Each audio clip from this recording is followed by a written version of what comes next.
السلام علیکم ورحمۃ اللہ۔ اس وقت ہم حضرت سلمان فارسی رضی اللہ عنہ ان کے باغ میں کھڑے ہیں۔ یہاں پہ یہ پانی اس طریقے سے آ رہا ہے، ہودیوں کی شکل میں آگے یہ پانی ڈسٹریبیوٹ ہو رہا ہے۔ میں اس کے بارے میں تھوڑی سی انفارمیشن آپ کو دیتا ہوں۔ الحمدللہ اسی پانی سے یہ سارا باغ جو ہے یہ سیراب ہو رہا ہے۔ الحمدللہ، کیا بات ہے، نیچرل طریقے سے یہ پانی آگے کھجوروں تک پہنچ رہا ہے۔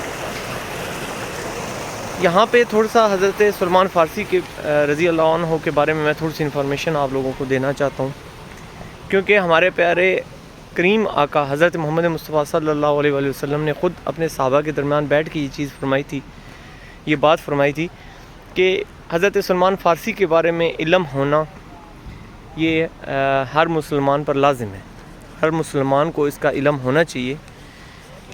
حضرت سلمان فارسی رضی اللہ عنہ ایران سے یہاں پہنچے تھے، اور یہ وہ صحابہ ہیں جو کہ ایران فارس سے وہ یہاں پہنچے تھے۔ یہ وہ صحابہ ہیں جو کہ سب سے پہلے سب سے زیادہ جو زبانیں ہیں ان کا نالج رکھتے تھے، بول سکتے تھے، اور 20 سال یہ یہودی کی غلامی کی انہوں نے، اور اسی باغ میں حضرت محمد مصطفیٰ صلی اللہ علیہ وسلم نے اپنے ہاتھ سے 300 کھجوروں کے درخت لگا کے حضرت سلمان فارسی رضی اللہ عنہ کو آزاد کروایا تھا۔